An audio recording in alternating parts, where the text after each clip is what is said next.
सरकार भ्रूण हत्यालाई प्रश्रय दिने र गर्भवती महिलाहरूलाई शारीरिक तथा मानसिक रूपमा गम्भीर असर पुर्याउने गरी कानुन निर्माणमा जुटेको छ। सरकारले मुलुकी अपराध संहितामा संशोधन गरी जहिलेसुकै गर्भपतन गराउन सक्ने व्यवस्था ल्याउने प्रस्ताव गरेको छ।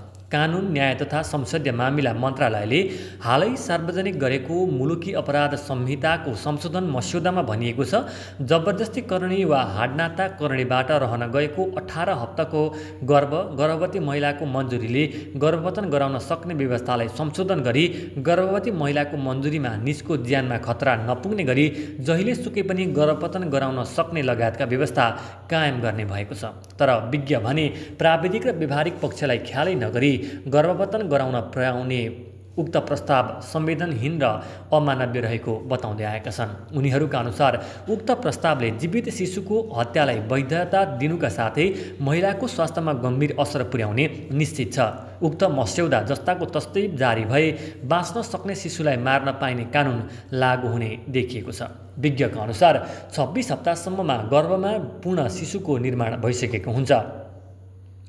वरिष्ठ स्त्री तथा प्रसुति रोग विशेषज्ञ डाक्टर जागेश्वर गौतम 22 हप्ताभन्दा बढीको गर्भपतन सम्बन्धी प्रस्तावित कानुन अनैतिक र व्यावहारिक भएको बताउनुहुन्छ। उहाँका अनुसार 22 हप्तासम्म गर्भपतन गर्दा भ्रूण बाँच्न सक्दैन, तर 26 हप्तापछिको बच्चालाई बचाउन सकिन्छ।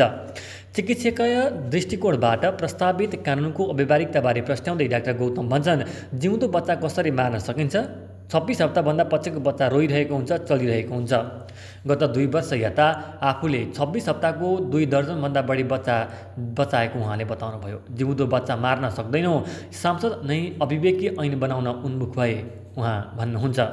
विश्व स्वास्थ्य सङ्गठनले 22 हप्ता वा 500 ग्रामभन्दा कम तौलको भएको अवस्थालाई गर्भपतन भनी परिभाषित गरेको छ। त्यसभन्दा बढी अवधिको गर्भावस्थालाई चाँडै जन्मिएको शिशु प्रिम्याचोर बेबी भन्ने गरिन्छ। अर्का वरिष्ठ स्त्री तथा प्रसुति रोग विशेषज्ञ डाक्टर कृतिपाल सुवेदी प्रस्तावित कानुन अस्वीकार्य भएको बताउनुहुन्छ।